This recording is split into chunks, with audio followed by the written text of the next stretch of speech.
What is up, everybody, and welcome into the DNVR show from the DNVR Nuggets, presented by DraftKings Sportsbook, America's top-rated sportsbook. So many ways to play, so many ways to win when you're playing with DraftKings Sportsbook. I'm Brendan Vogt. I was going to do your own air horns? Let's go. I'm Brendan Vogt. Adam Mares is somewhere. Fired, right?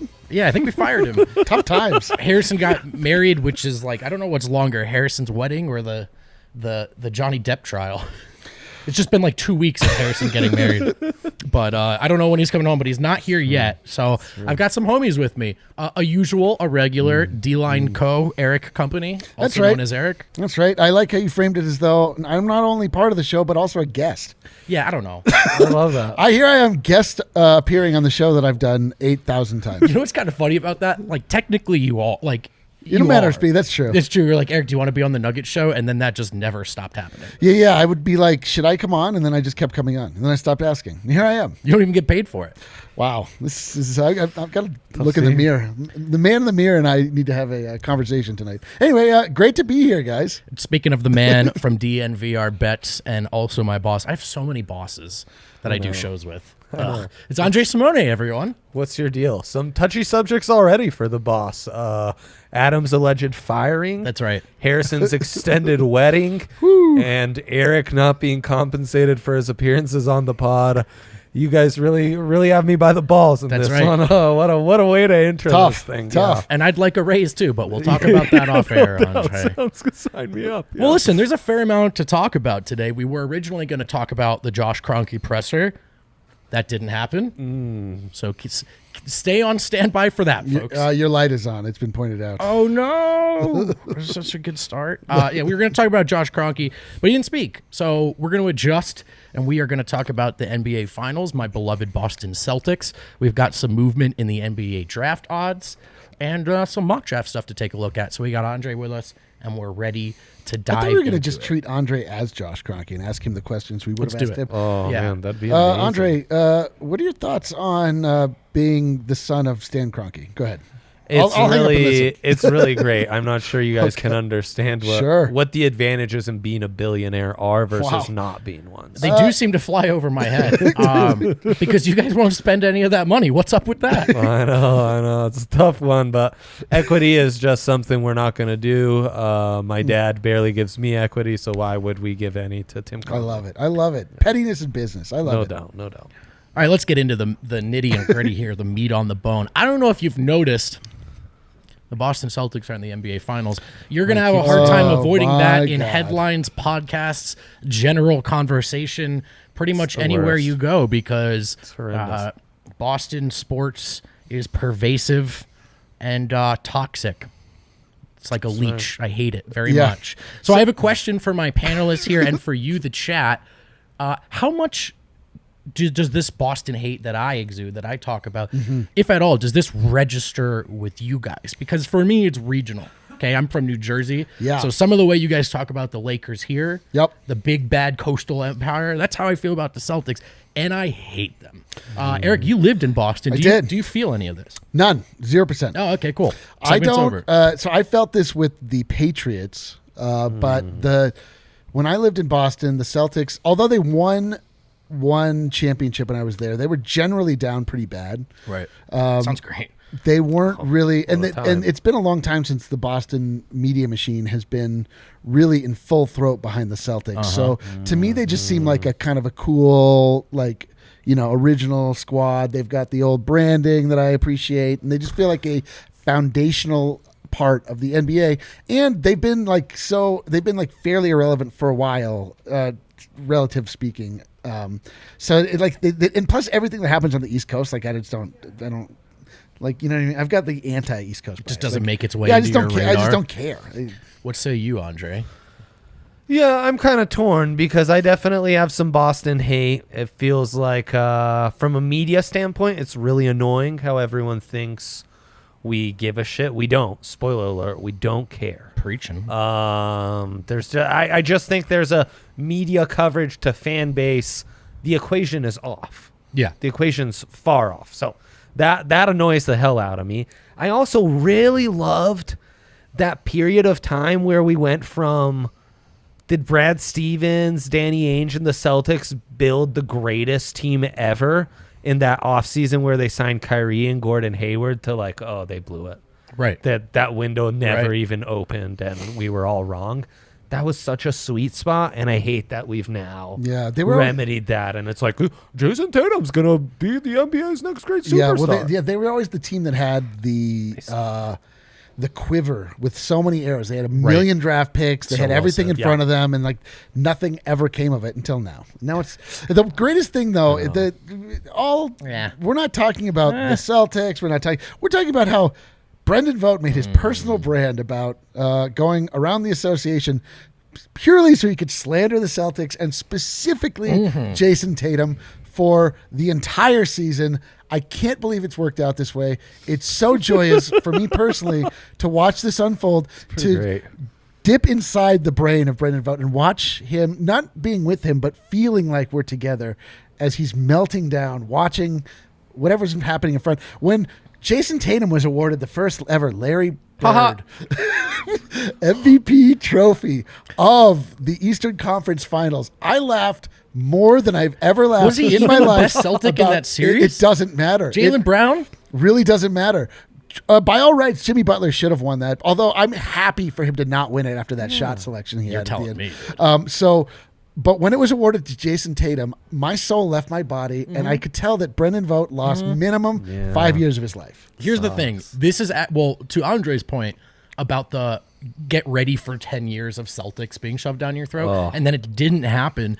And it felt like this season, here comes Eric, get ready to drink, was the nadir. Oh! Remember January of this season? It's like, hey, they can't play together. Yeah. Trade those guys. Yeah. Brad Stevens ran away to the front office. Like, it just looked like this was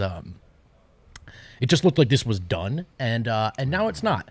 And so now we have to pretend that he's not shooting 25% every other night. He can't just be very good. He's got to be the most complete player in the world. Here's the one thing that I will say that I'm on board with you is that there's going to be a large faction. I like to call them the media that will use Jason Tatum to come for Nikola Jokic. Yeah, no, that part's cool. gonna suck. This is my nightmare. Luckily, the only thing that would make this worse if it was happening during like, I don't know, let's say a lost year of contending for the Nuggets. Oh my God. Some factors out of their control. It's driving me insane. By the way, Dev, I'm not wrong. That's the worst part of this playoff run from Tatum. It's so validating for me. He's been very good. We just close our eyes for half the series and forget when he shoots 30% from the field. Then we got to talk about how he's the next MVP the next day. Anyway, we'll move on because I could talk about this for 3 hours. Oh, let's talk about the game You guys itself. hate the awards? Yeah, I do. I don't feel any giving awards for best player in a conference finals. What the awards do, if you don't know, what the awards are they are more bullet points that you can use to argue a player's ultimate greatness. You need to have it's rings culture. So you can say like, oh, he won 7 Larry Birds. He got a MVP of the finals. If you say that, you're telling on yourself. I'm just telling you, like that's what we're setting that up as a device in 12 years. This will happen to find the scammers. Because as soon as you mention how many Magic Johnson Western Conference Finals MVP awards he won, boom, you told on yourself. Now your argument's incorrect. Well, I'm just telling you now, having lived in the NBA sphere now long enough, the only way to frame any argument is with bullet points. Yeah, I underestimate how bad you guys get it. Oh, we get it. With being we also give it. Though. We give, we take. The national. We give plenty of this. We give. I know. You guys have. These are prisons of your own demise in many, many ways. I get it. Absolutely. We built these prisons on rock and roll. I agree with Andre and this comment here from Justin McConnell. Like, does anyone really care about a conference finals MVP? No. I really don't. Well, this is the first iteration. No, I get it. I'm just saying. We'll see. Yeah, you're right. Maybe we'll come to care about it. Maybe we'll come to care. Whatever, dude. There's a regular season MVP, and then you know what the trophy is in the playoffs? The trophy? The trophy. Yeah. The finals. The one that you win the championship. Yeah, the one you earn versus the one that is voted on. Yeah. So let's just talk. Are we going to talk about just the what's happening in the NBA in general? The Golden State Warriors. Yeah, let's talk about the series. Because actually, Eric, You talk to us because you've been on Golden State all postseason. Bro, and here they are. I've been on Golden State. I went on the show with Andre Simone, who asked me NBA futures. I said bet it all on Golden State midway through the season. I did too. Golden State is this is like so bizarre to me that people are now on it, but like it was so bizarre to me where everyone's like not like wholly in on Golden State, and I'm like, what are you talking? They are the most dominant team offensively from a skill standpoint that we've ever seen. And they were away for 2 years because artificially they were down because Klay Thompson was hurt. Now they're back. Like, what do you mean they're not good anymore? Like, I don't understand. What are you talking about? Like, so now the scariest thing is that they just fully reformed to enter the playoffs. And now they're just getting better and better and better. If Golden State loses this playoffs, loses the finals to Boston, I will eat my hat. This hat. You'll eat your hat. I will eat this hat. I will cover it. I will slather it in mustard, which I don't even appreciate. No, you know what? I'm going straight ketchup. I don't care. I bet CHGO will have problems with the way I eat my hat. But I'll just put ketchup all over it and I'll go to town. Golden State Warriors are the best. Like, that's the other thing is that the Celtics are a small team. These are two small teams that are matching up in the NBA playoffs. You have Time Lord, but I don't consider him an actual factor. I guess he's a good defender. He is a very good defender. Whatever. Point being, like, he's not a dominant offensive force. Like that's what you always worry about with Golden State, and that's what I thought was going to happen with the Nuggets with Jokic and Boogie, that we'd be able to really exploit the inside play of the Golden State Warriors. But they're just so good on the outside that you just can't do anything, man.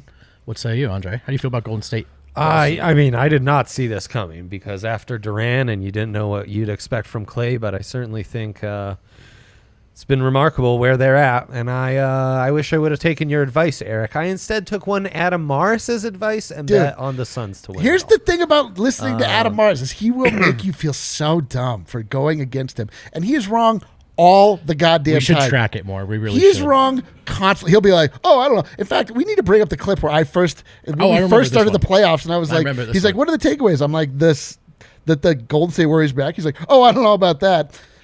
Where are you now, Adam? Where are you now? Yeah, they're you know what he was telling me? Adam Morris told me that the reason that I should not believe it, and he could tell that I wasn't paying attention, is because Gary Payton Jr. was out, and so that was what's going to talk your shit, bro. Was going to make it difficult for the Golden State Warriors because of Gary Payton Jr.'s absence. Now, he wasn't really taking into consideration Jordan Poole, Andrew Wiggins, Klay Thompson, Steph Curry, but Gary Payton Jr. was going to be the reason for the Warriors' demise. Dude, NBA discourse is so funny because you just go through these cycles of, like, okay, this micro scale point seems really, really important. Dude. Yeah. And then you're just like, by the end of the year, you're just like, all right, who are their best players and are they healthy? This is what this season was for the Denver Nuggets. We were missing our top level talent, and like all we were doing was talking about Bryn Forbes, where Bryn Forbes does not matter if you have Jamal Murray and you have Michael Porter Jr. When you have the top level talent, at the end of the day, like in these playoffs games, you see Eric Spoelstra, I think, played 8 guys for the entire game. It really comes down to who has the best player, who has the second best player, and who has the third best player, and how can you just like go around between those three. Luka Doncic could have shot every shot for his team with that. And exploiting matchups and shit. Right? Yes, but it's not as nuanced as you want it to be. The regular season is very nuanced. Yeah, I think you might be right. Boston's an interesting team in this regard, which I hate to admit, because honestly, not even just doing a bit. Like, I think Jason Tatum is one of the 15 best players alive, probably one of the 12 or 10, but he's not one of the 5, in my opinion. Oh, no doubt. And that team, I think, is buoyed a little bit more by just tremendous role players and team defense than stardom than some of these other groups. At the same time, to Eric's point, that also might be why I'm going to pick a Golden State. I think I trust one of those 3 guys to show up every night a little bit more. Totally, man. Andre, just looking at this thing from an odds standpoint, Warriors are favorites to win the series here, and it's I just lost it. I think it's like minus 125 or something. Yeah, they're minus 150 to win the whole shebang. I'm trying to find you some series lines here. The most likely outcome: Warriors in 7, which seems ambitious. Then Celtics in 6, Warriors in 5. Which is what I'm leaning towards. I don't think, like Ryan was giving out, Warriors -1.5, so that's a sweep 5 or 6 games. 6 you're going to hit that. And it just seems like the experience, the more high-end, like, God mode they can go to. Dude. Yeah. It's disgusting when they get going. Absolutely. And I mean, the vets they have, like, no one has a Draymond. The Celtics don't have a Draymond in the trenches to go to, like, in a tough timeout in crunch time at the end of a finals game. That's a huge advantage for me, that the Celtics just don't have that finals experience. And, like, I'm maybe not as sold on the Warriors as Eric is, but for this series, for this playoff run, given the competition they had, I'm pretty sold. Dude, just the simple fact that the amount of fuck around that exists in the Golden State Warriors. I know. That's during the thing. playoffs. It's crazy. They're It's like you can point. like beat them by 50. They're like Great point. okay. They'll start dancing with your. They do not care. They are so that's deeply true. unaffected. That's true. And when in the Memphis series when they lost that game by 30 or whatever, they were like, whatever, we'll just win it at home. It's fine. And then they just won it at home. The thing with the Golden State Warriors is that like you're like, oh cool, we shut down Curry. We didn't account for Wiggins. Like, what do you mean Andrew Wiggins is now killing us? I know. What do you mean Jordan Poole is now killing us? I know. What do you mean Kevon Looney is now killing us? Loon Dog just went off on us for 20. Yeah, you're in trouble. I know. I do think that's the one factor that I actually do want to say Dubs in 5, not just jokingly. Yeah. But the Warriors, you just have to account for at least one game of them being so unserious. So deeply unserious. Just like point. 15 turnovers in the second quarter, just great because we point. felt like trying. Yeah, they were like, we were trying to get some like cool social content during this game. And that can actually be their undoing. Like we've seen that before. We've seen that before, but I do think if they limit the unforced turnovers, They're like if they stop trying to make passes that'll look good on TikTok, like they'll crush them. I also the think other thing is they're maybe shallower. Yeah. I mean, obviously, like Tatum goes out, the Celtics are pretty screwed as well. But Dude, who's shallower? the Warriors, No. like one of the old dogs gets a bum ankle, all of a sudden we're talking about a different series. I don't know about that. You got to get 2-3 guys out before it's a different series. Be interested to see how healthy Boston is. Let's not forget about Gary Payton Jr. That's right. Let us not forget. That's awesome. Eric, who do you like in this series? Dude, Or I go- do you I Golden see- State? Even with the odds in DraftKings. I go Golden State in 6. I give the Celtics 2 games because they can go off too.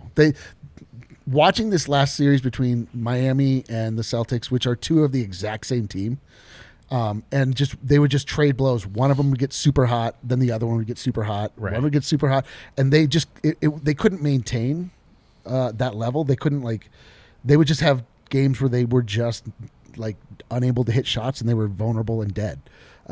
And that is not going to be great against the Warriors. I also watched like the weird like Boston, the way they play defense. They kind of like hunker down and cluster, and Golden State is going to spread them out and scramble them like they've not been scrambled before. And I was watching, like, you can't even watch clips of these 2 teams matching up during this year because they didn't have Klay Thompson. It's a completely different dynamic. Like, I don't know what they can do. Like, I watched Marcus Smart like follow Curry, run into guys. Everyone's sort of moving around, and they're like, "Oh, that's great defense." But I'm like, "All right, he'll just pass it to Klay, who's then open, and he'll hit it, or he'll pass it to Jordan Poole or Andrew Wiggins, or I'm just Kevon Looney." not convinced Boston's half-court offense is good enough. It's just so much, hey, does Jalen or Jason have it tonight? Yeah, and totally.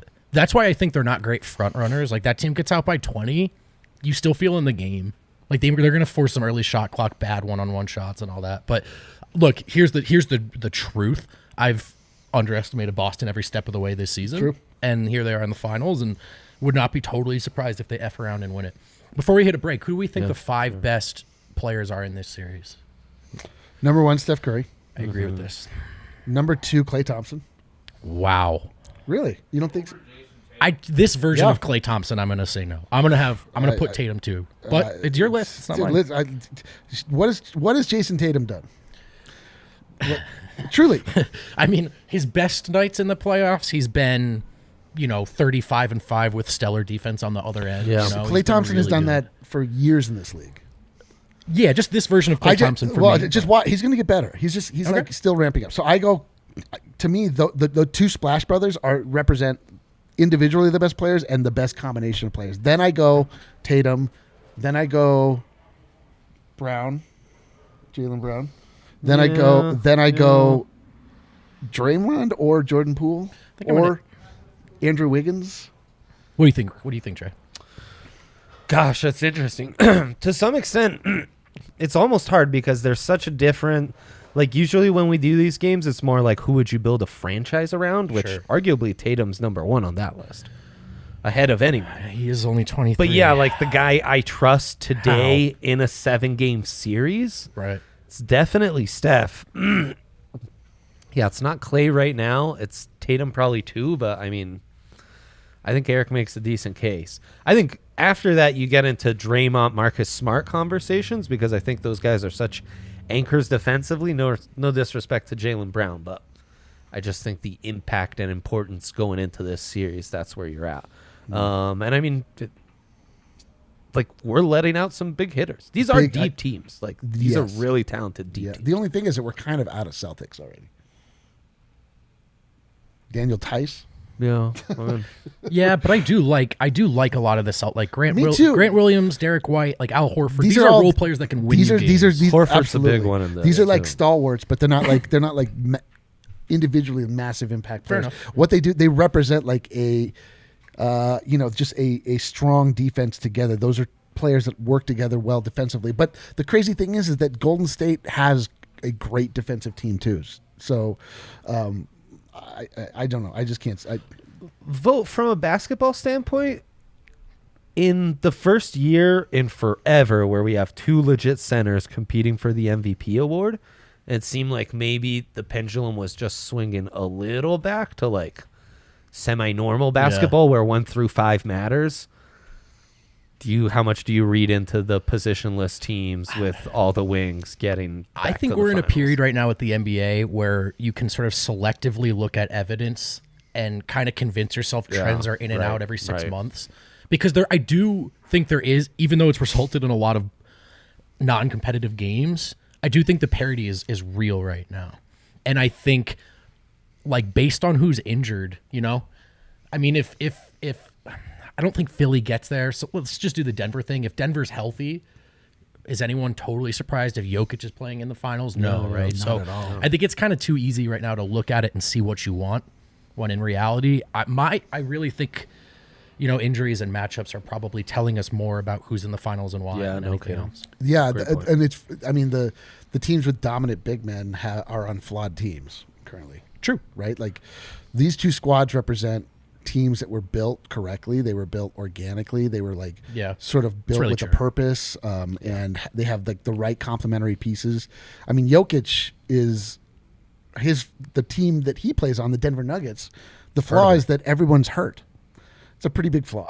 Yeah, it's going to hold you back. It's not great. It's a good. By the way, Daniel Waters, I did see your point. Eric just made it in the chat that the Celtics actually are like a team that's built the right way. Yeah. In a vacuum, they're super easy to root for. I even like a lot of players on their team. I even kind of like Jason Tatum. I know. But a brand is a brand. A brand is a brand, and I've sworn an oath. I've sworn an oath, and I'm a man of my word. Come on. Okay, guys, we should sell admission to our private Slack channel during these games. Oh my God, dude. I am talking to myself. Why? Because fuck Brandon will type something inflammatory. No one responds. He goes in again, third time. Unclear if he thinks I don't even know if you think we're paying attention. Don't care. Do you care? Don't care. Not. Okay. It's for me. Yeah.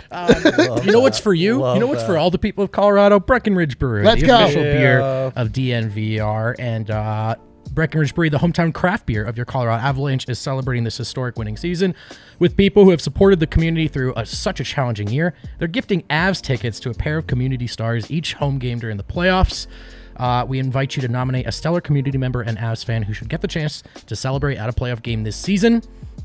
Each home game, they will hook up a fan and friend with tickets, gear to match, and of course, the drink of the season, the Avalanche Ale. Visit breckbrew.com to nominate a community star and send them to an Avs playoffs game. Now, whether you are in the building or not, you can still get in on this playoff cup chase with Breckenridge Brewery, with the Avs, thanks to their Score 2 for a brew deal with the Avalanche Amber Ale. Eric, what is better than the Avs scoring 2 goals in the first period? You getting an Avalanche Amber Ale for free. That's correct. Good guess. Surprisingly accurate guess. That is verbatim what I had written down. Really? Here. That's just the way that I feel. Yeah, it just lines up with the ad read. That's crazy.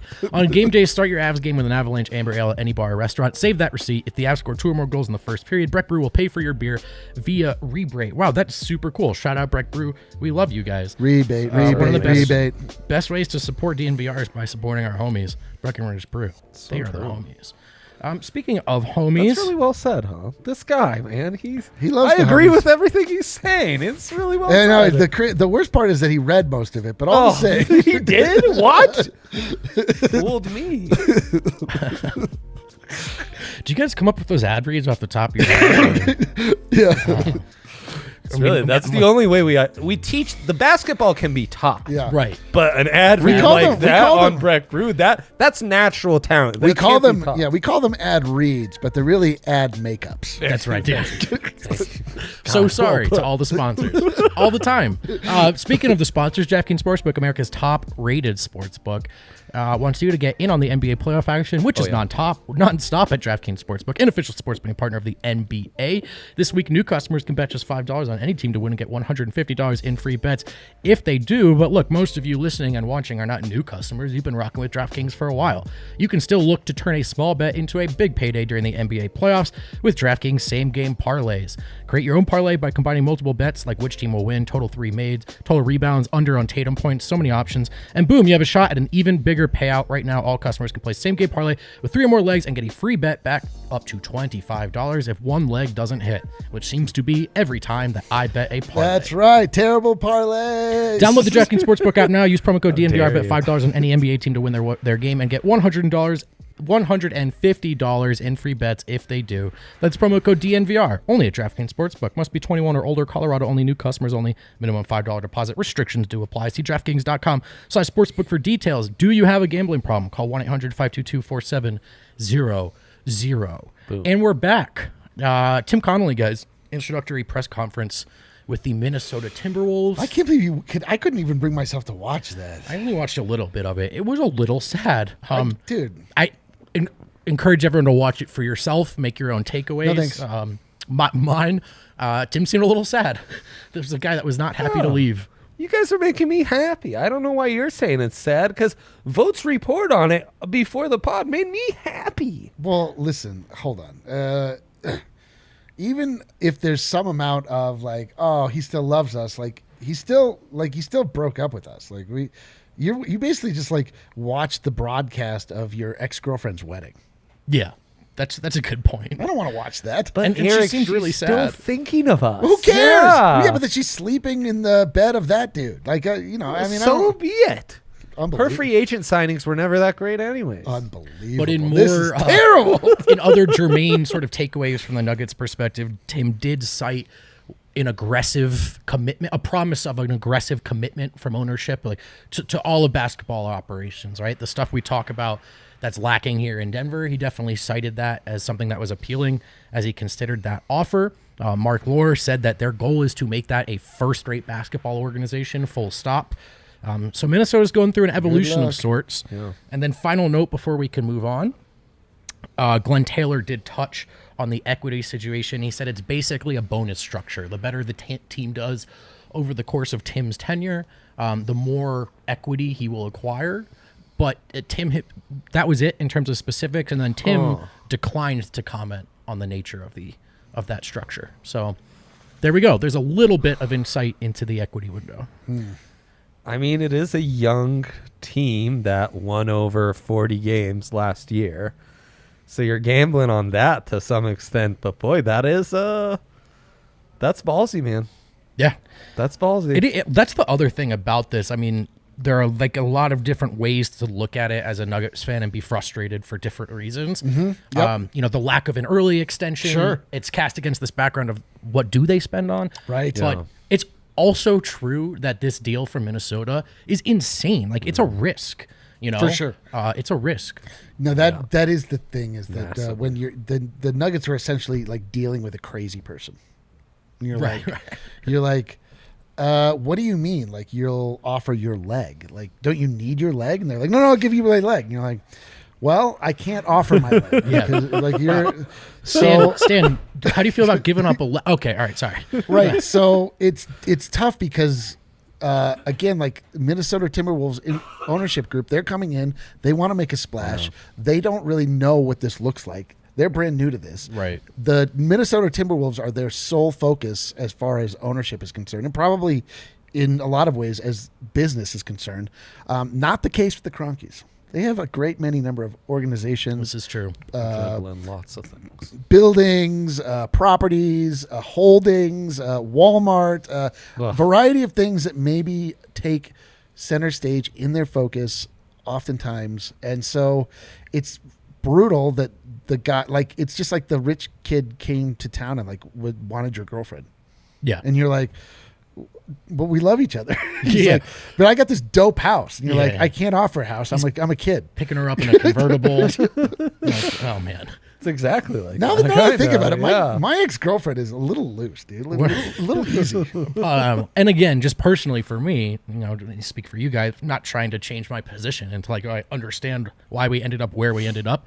It just, both of these things can be true at once, that the Wolves are getting very aggressive. And that was my takeaway listening to the new ownership group talk. Like, they are taking this Tim acquisition and saying to their fans, look, we are taking this seriously. We value Tim that way. There is virtually no price we wouldn't spend to get a guy like that. They've just spent on their practice facility. This is a team that's trying to take an evolution of sorts, and it's leaving me with a bit of jealousy. Yeah, you know why? Yeah, because they recognize what owning an NBA franchise is. It is a blank check to the universe. The amount of money you can generate with the NBA is unlimited. And that's the frustrating part, again, with the Kroenke group, is that they just have so many things that are more. They're involved in the NFL, which is, if the NBA is a blank check, the NFL is a blank bank. Like, there's zero amount of money you cannot make with the like that thing goes up by billions every single year, essentially. Well, especially when you have your own stadium that you were able to build and own outright in the second biggest city in Los Angeles. So anything that happens with the Nuggets is like, okay, cool. Like, now we made $1 billion and 200,000. Sure. Like, they don't care. Why would they care? But if I may play just devil's advocate for a second. Please. Part of this sounds a little bit like the Gary Payton conversation you were mocking earlier, where it's like, are we sure that having nicer basketball facilities and having a commitment to winning matters? Does it though? Is that why the Spurs were so great years ago? Because their owners were throwing a lot of money at stuff and they had or is it just they had good players with smart basketball people running that shit? But the thing that you have to take into consideration is the free agent side of this world.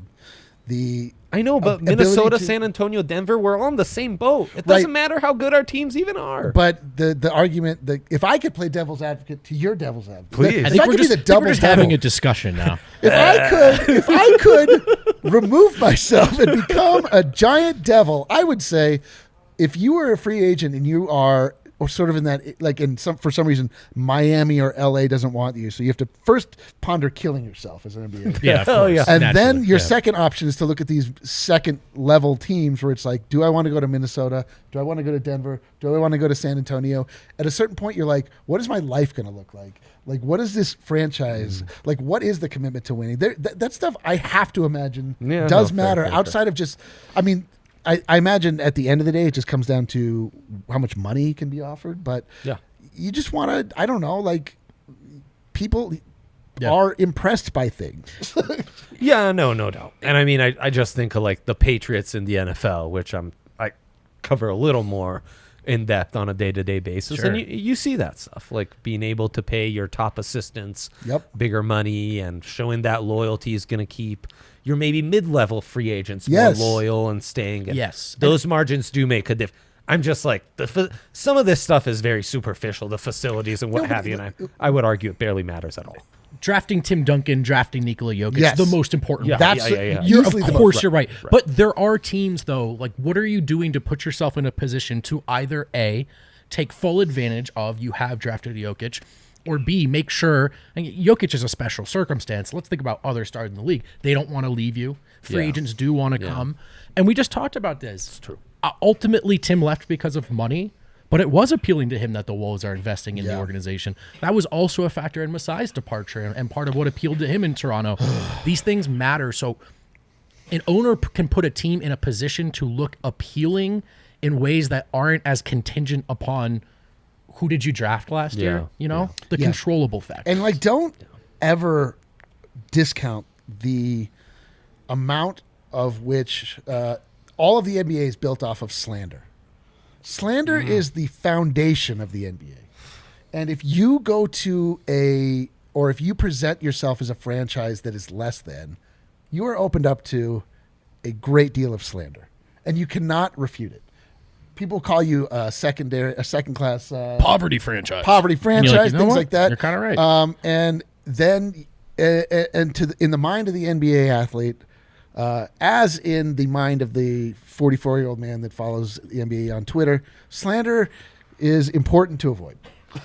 You want to be able to send it out, and you don't want to receive it as much as possible. Especially when it leads to your GM or vice president of basketball operations being poached with an unforeseen deal that they could have thrown at anyone, but he was the gettable guy because of said slander. Like maybe the early extension is there, and he's seen that financial commitment to the team. Yeah. Maybe that ownership kicker isn't quite as pushing him over the top, But to your larger point, Andre, like I know for a fact that the way that the Kroenkes look at this is that they need to be shown like, okay, if we build a practice facility, what does that actually do we win more games? Right. Because we seem to be winning a lot of games in our current crappy practice facility. Are we going to practice better? Are we like, it's a good point. There's a lot of that, but that's the stuff where you're like, this is the disconnect that exists between, and why sports is such a tricky business, because there is a business side where you're like, in any other business, you're like, yeah, you do that because it makes more money, or you don't do that because it doesn't make money.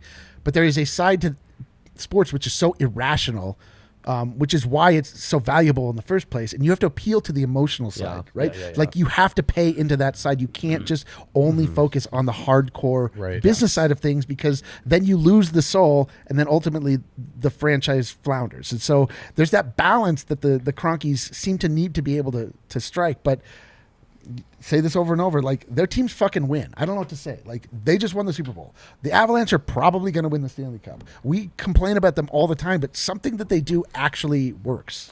Yeah, Rapids with zero budget were the top seed in the West. I don't understand it. It's they have the maddening. back-to-back MVP. But again, then the question becomes, couldn't that be extended from that year went well to this is one of the premier orgs in the league? In a cap sport, one of the few advantages you could have is your owner could just step up in areas where there isn't a cap and spend on general managers, coaches, practice facility, and all those things, which is really chump change for him when he owns a $3 billion franchise, right? Like spending that extra 20 here, 10 here, whatever. It truly is chump change. The Warriors are my biggest example of this, man. Like the most important thing was they got those three guys, and then ultimately Durant. Everything else really doesn't matter. But though I will say this, they rose with it.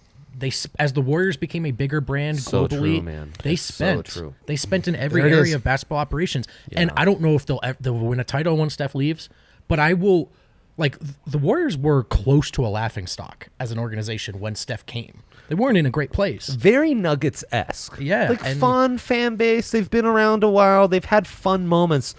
No history of sustained success. That's a proud, elevated premier org now, and I will think that way even without those players. So that's the blank check part. Like that's what they. Yes. If you invest in the franchise, the payout can be exponential to a degree that you can't even fathom. What the Golden State Warriors, they now have a larger television audience by a lot than the Los Angeles Lakers. The amount of money that the Golden State Warriors are able to generate as just a brand now is just it's unlimited. Well, Vogt put it perfect. They capitalized on that window, maybe more so than just about anyone in and the global sports history. And the Kroenkes could not be playing the Jokic hand any worse. Any worse, right? It's frankly kind of irrelevant. Whether Jokic was here or not, it's just business as usual. Exactly. Right. Exactly. And that undoubtedly is a major problem. Right. Like you can ride this to people internally and externally will look at this org differently forever. But so far, like we've had one test in that regard and they failed it. But it's like they have 10 billion. They could have 10 billion and 500,000. Okay. I actually do want to talk to Andre about some of the movement in the draft odds, maybe some couple predictions about how it looks up top. Maybe who would fit where, who should go where. Yeah. And then some mock drafts with the Nuggets involved. We'll do that in segment 3, though, fellas. And now I'm going to do the thing they tell us to never do on this show. Let's go. Here comes the ad read. Oh, here comes the ad makeup. Ivaca TV gets the people going, and I'm going to have to stall because my computer just died. Oh, so I'm going to pull it Ivaca up TV, now. We can talk about it. Ivaca TV, $25. They have all of your local sports. You have the Denver Nuggets. Are you familiar? Right. The Colorado Avalanche. Yes. The Rapids. Yep. Anything that's shown on altitude. You want to know why? Because you can All actually get altitude. How about the Ivaca Mammoth? TV. Yes. Oh, when wow. they are Holy played cow. on. Here's how it works. You can watch altitude. That's sick. Whoa. And now, so that might seem particularly Denver? relevant. Yes. In this climate? In Denver and Colorado Springs. I'm glad my you gosh. asked. So, yeah, don't miss the rest of this Avs run. Don't miss the Nuggets climb back to relevance and health next season. And don't miss us, because when you get Ivaca, you get DNVR. We got a channel now on We have a Ivaca channel on TV, which is absolutely hilarious. Don't know why they did that. By the way, first programming to ever air on that was a post-game show after an Avs playoffs win. So it was just Rudo without a shirt on. Oh, wow. So then, You're welcome, Ivaca. Yeah, you're welcome. They immediately reneged on the deal. Yeah, rightfully so. Good for that. Hey, if you want to imagine what that looks like, it's basically like this, except for more flesh colored. Yes. Yeah. Similar but different. And somehow even fewer inhibitions. How do you get this? You go to Ivaca.tv, Ivaca.tv/DNVR, and also use a promo code DNVR. You get $10 off your first 3 months. That's only $15 per month for the first 3 months plus receiver. No contracts, no hidden TVs. Ivaca TV, they get the people going, and they get the Nuggets on your television. Wanna, don't you wanna get high? Well, now you can. Thanks to Lightshade and Wana Optimal's Fast Asleep products. Do you need to catch up on some shut-eye after the big game? Sometimes it's hard to go to sleep after your favorite team score is, I don't know, let's say like a series clincher in the final 3 seconds of a game. And how are you going to go to sleep finally after that go to the conference finals? How do you sleep? Well, you take Wana Optimal's Fast Asleep gummies. And where do you find Wana? At Colorado's premier dispensary, Lightshade. Well, where do you find Lightshade? There's 11 convenient locations in the Denver Metro and Aurora locations, including the Barnum location, which is now open 1 block off 6 and Federal. It's their biggest one. It has their biggest selection of products, including Wana. And most importantly, podcast listeners can get 25% when they do what, Eric? When they walk in, look the bud tender square in the eyes, look deep into their soul, and scream, DNVR! I love that. And you get 25% then off. they'll kick into attention, and they'll give you 25% off, and then ask you to leave politely. Yep. And we're back. That's right, Rob. We are actually going to talk about what this show was titled for. Sorry, I didn't know the Tim Connelly presser was going to happen. We didn't know that the Denver Nuggets were a subject we wanted to talk about all the time. Didn't know the Josh Kroenke presser wasn't going to happen. You know how we do it here? We do it live. And now we've got Andre Simone live to talk to us about some movement in the draft odds. Andre, take over, and I hope you're ready to, because take over because we're leaving. Yeah, that's what I put in the rundown. All right. Just solo camp. Dev in the chat and me gonna take this show from here. Sounds great. Yeah, the big thing is we now have odds for all of the top 5 picks. Okay. So that's fun. Everyone assumes Jabari Smith will be the pick at 1. Fine. And thus, if that happens, Chet Holmgren's the pick at 2. Okay. Everyone's fine. Jabari, then Chet. Who would you take? You're the Magic. Remember that. If I were to guess who the Magic would take, who would you take? A team that's had a fetish for length for God knows how long, it would be the freak Chet. I don't know why the NBA doesn't do that. I want some shoulder width measurements. Oh. I need shoulder width measurements. Like, so what for? To know, like no, a 9 from inch? this shoulder to the other shoulder. I need to know, and I need to have like a database with like, what was KD's shoulder width? What was KG's shoulder width? Who has wide shoulders? All these skinny guys from back in the days. Me. Two guys with wide shoulders. Jason Tatum, Bones Highland. Tatum does have very wide shoulders. Yoke. Jokic is. I mean, He's just big though. He's just like that's big. like Big proportionate. boy. To his Yeah, body. like those two have like extremely wide shoulders. You know what? You're right. We got to measure these. MPJ shoulders. deceptively wide Where shoulders. do you start and stop the measurement? Narrow hips though, MPJ. I won't. I promised my wife before This is going Will out the Ford home corner. I wasn't gonna get into hip width. He's got today, low hips. okay? He's got low I just hips. wasn't gonna do it.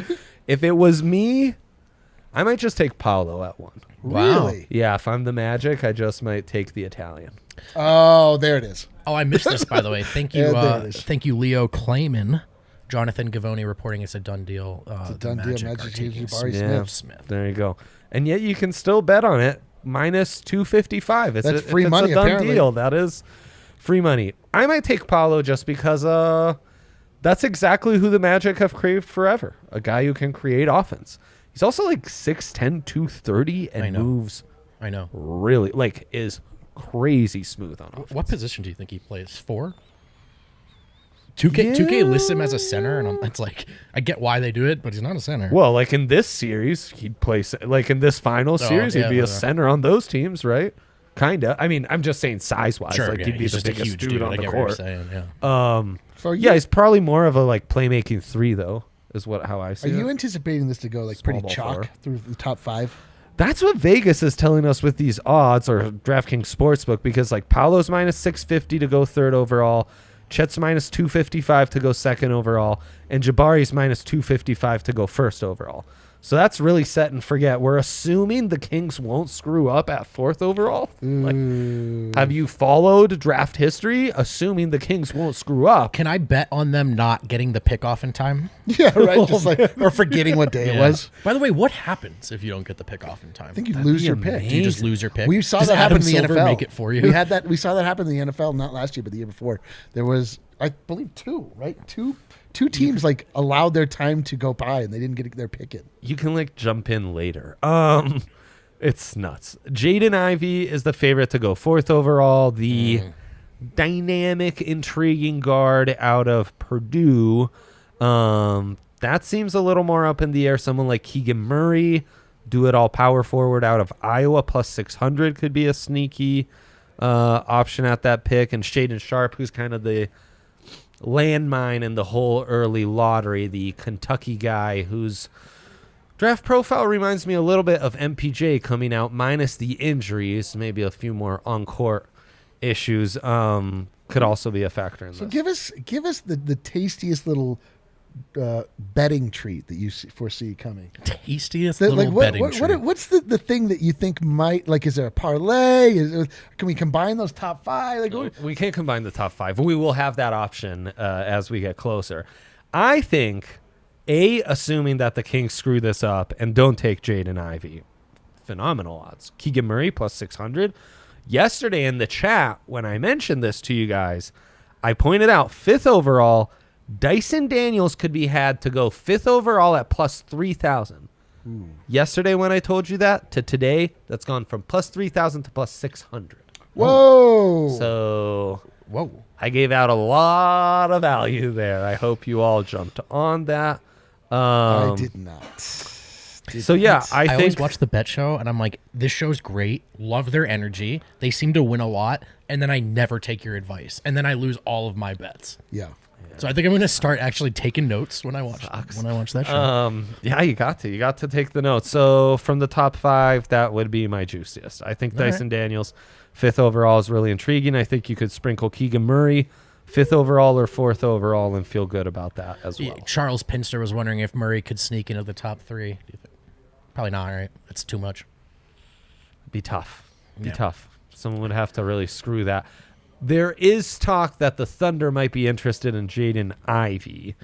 Plus 4,000 right now to go 2nd overall. That might be more of a trade down type deal. But yeah, I don't know.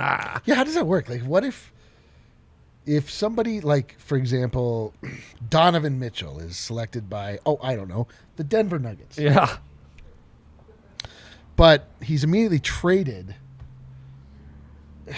I guess that his initial where he was drafted is what you're counts. betting on the pick number. Yes. Okay. Yeah, not the team. Thanks You for could taking bet us on back the through team. that, though. And if you remember, the Nuggets went on to take Tyler Lydon. And if you remember, the Jazz went on to do absolutely nothing with both Rudy Gobert and Donovan Mitchell. None of this matters. You've been arguing about nothing. The team's going to implode. They're going to trade both of or one or both of them away. And That's a good point. Who cares? Sad. You know what's actually really funny Sad. about that? It's just the OG thing. Because you go like, is Donovan for sure better than Jamal? No. Is Rudy better than Jokic? No. So who gives a shit? This is what I've been saying. I mean, like, listen. I mean, he's the OG. You're not they wrong. They did blow that draft. You're not wrong. Yeah, they but did, like, get over it. Would you please? Hey, we brought it up. I Sorry. think I'm talking to us. We're just looking at a picture of us, and that's what That's I'm yelling true. at. Yeah. I Hey, might be the only one who gets cram it. I get mad that Lydon didn't work out. I thought Lydon was going to be Guy something. who could shoot threes and block shots. Turns but out then he couldn't do again, either one. I thought Juancho could work out too, and that hasn't quite Well, happened. he's going to be an international movie star, so it's fine. Yeah, that is true. Dude, the closest Juancho got back to it was with the Jazz. He had some good minutes. The Jazz? What are we talking about? Oh, Andre, there are some mock drafts that came out today. Mock drafts came out today. With some folks mocked to them Denver Nuggets boys. Do you have thoughts? Yeah. Yeah, I have thoughts. Let's hear them, shall we? One by one, please. So the draft cycle has been busy with this. Lottery happens, everyone publishes a mock. Yes. Then later in the week, there was a combine and pro days. Everyone published winners, losers from combine and pro days. Sure.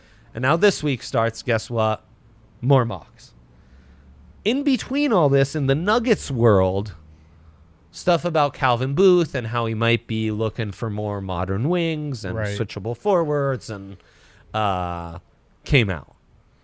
There's a disconnect, though, with that information about Calvin Booth and who the Nuggets are being mocked to. Sure. Because in 2 of the 3 new mocks I found today, they're drafting a point guard. Ty Washington in This Bleacher will not Report's happen. That will latest not mock happen. draft. And Kennedy Chandler and Jonathan Gavoni in ESPN's one. Ty Washington, a bit of a bigger guard. I might be able to see it more as, like, I don't know, Will He's like Barton 6'6", replacement. is that right? Is he like a like weight? a thick, like 6'3", 6'4". He's only okay. But So he's- Kennedy Chandler's like just 6'1". And I don't get it. well, I would bet they take a big defender. so I was going to ask, like, look, You it's would tough because think. we're going to have this conversation draft. 1,000 times Dude, I this don't think summer. Atari Eason. I like that. The more I watch that guy, I like that guy. Dude, me too. But I do think the Nuggets are in a weird spot because I think 9.5 out of 10 times, maybe it's 10. Like, obviously, I don't know what I'm talking about. I think you take best player available. But then I was talking about this with Andre before we went on the air. If the best player available is a true guard, and there's a true 3 that you really like that's still on the board, Yeah. does Calvin Booth, does this version of the Nuggets, do they take best player available or do they just take that wing? I'm very interested to see how this Me too. current iteration of the front office operates, because in years past, it would have been the most clever move would be the one to be made.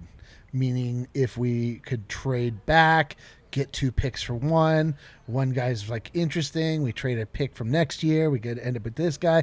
Somehow we had 1 pick, we end up with 2 guys, whatever. Like, that's been the MO. And I kind of hope that the Calvin Booth led version of the Denver Nuggets at this exact moment in their history just takes the single right up just the guy that makes the most Defensive sense. 3 if he's there. Takes a defensive wing, takes somebody that can provide some perimeter defense, not looking for offense. Like, we're not looking for offense right now. We got offense, like You got coming back. Got 2 big. I mean, like, in theory, we have offense coming back. So I'm hoping, I like Beauchamp. Wow. Beauchamp. Oh my! I didn't know we were doing that. I didn't know he had that in him. Beauchamp. Yeah, dude. Listen, I'm feeling very international these days. Yeah, no By the doubt, way, no Flo doubt. saying the mocks don't matter. I mean, look, this far out, you're probably right. But I'll just say this. I remember when Kevin O'Connor mocked Zeke Naji to the Nuggets, and I thought, not a chance. And then we sort of followed up on that, and it was a chance. Turned out there's a big chance. Actually, Eric, it happened. Oh, They that's took right. Zeke Naji. But it was also, but it happened in the way that I described, in a weird way, that trading back, getting not only Zeke Najee, but then also R.J. Hampton, who now they then turned into Aaron Jordan. He was also mocked there. A lot of which, has really brought the Nuggets great success and great failure depending upon the year. But is there any, just talking archetypes, of course, right? Sure, we don't know how this falls out. Is there any outcome where you're thoroughly disappointed with Denver? Great question. I don't I get the best player available thing. And look, because also just adding assets helps. Like that cupboard went dry, if they're trying to improve your trade. Big time. But I do think I don't know how stoked I would be if they took a true guard. I just think they've got enough if guys are healthy. Unstoked. Yeah. I'd be stokeless. Stoked. Yeah, and I mean unstoked. The 21st pick in a draft that's pretty stacked on wings and combo forwards, exactly what they need. They're not going to be drafting this high for a minute, is my thought. Aside from a lot of their future picks have already been traded away. So, forgetting that, you really got to capitalize. And if they were to take a center at 21, I would be bummed. I would be bummed. I just think you can find more. I think this is the draft where you can really capitalize on some guys. Also, some news today: Terquavian Smith, Terquavian, out of NC State. That's an A+ name. True. Terquavian. That's the Key and Peele skit. Come on. Holy smokes! Guys like him, I know he's now at the top of my board. It goes Terquavian and then Tai. Well, I have horrible news for you. Terquavian. Shouts to Notorious. Going back to school. What? Wolfpack. Going back to NC. Going back to NC State. And so he will not be available. Well, why would you even tell us about him then if we can't have him? That's important news. This is going to shift the mocks and the draft rankings completely. Kind of interesting, man. His rationale that I saw, he said, I just want another year of just being a college student. That's student athlete. I love that.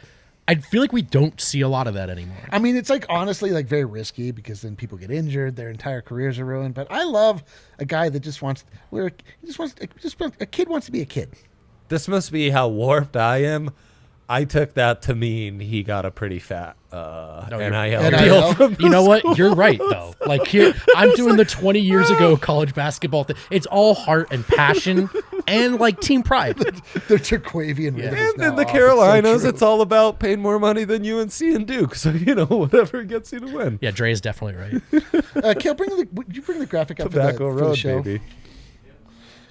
So just a reminder, as we're going through all of this draft discussion, we are doing, as we do every season, Draft Day Live 2022. Great Thursday, stuff. June 23rd. We will have guests. We will have analysis. We will do the draft the DNVR way. We will cover each and every pick. We will give analysis, which later on will prove that we maybe should not give analysis. We'll react in real time to the Denver Nuggets pick, and we will likely regret it as we've done most years. You are deeply in your bag for those graphics, by the way. Oh, thanks, It's bro. an earnest Yeah, compliment really. for you. Yeah, thanks, man. What a Yeah, guy. we're making. Yeah, they're basketball card themed. So you're a big Tariq Eason guy. I love Tari Eason. We've only gone over it. Listen, my draft process is that I watch the guy the day that we talk about it. That's right. But I watch him as you watch him. I watch the size of the hips, the length of the shoulders, how the mechanics look. How does this player move? Do they seem to? And which is why What's I've been their out hair on, look like? Yeah. I've been out on Dalen Terry because he has the heaviest feet I've ever seen in my life. Oh, He seems very big Dalen guy. You're a Dalen guy? Yeah, sure, why not? Well, I don't know. You tell Again, me. if anyone 6'5" or taller who can seemingly play defense, sign me up. I'm a Nuggets fan. Hey, so that you have a guy? Not yet. Maybe Tari, I think, just because, apparently he's more of a power forward. Small forwards, dime breed. But I just like the idea of a 6'7", 6'8" guy. But amazing. Again, I'm like Eric, I watch and I read, but I don't have the context for their full season. Listen, the way we've been covering those prospects when we've got the full DNVR Nuggets squad here, we'll get back to that at some point this week. The ones we've done already are now clipped and uploaded on YouTube as its own playlist. So obviously you can watch the entire show, but specifically the prospect conversations are up. We'll be threading those on social. Keep your fingers crossed for Josh Kroenke presser show coming this week. A couple of guests from the Nuggets universe that you know well should be joining us. And we'll have some fun while the boss is away. Thank you, Andre. Thank you, Eric. My pleasure. Thank you, chat. Appreciate you all, and we'll talk to you tomorrow. Let's freaking go.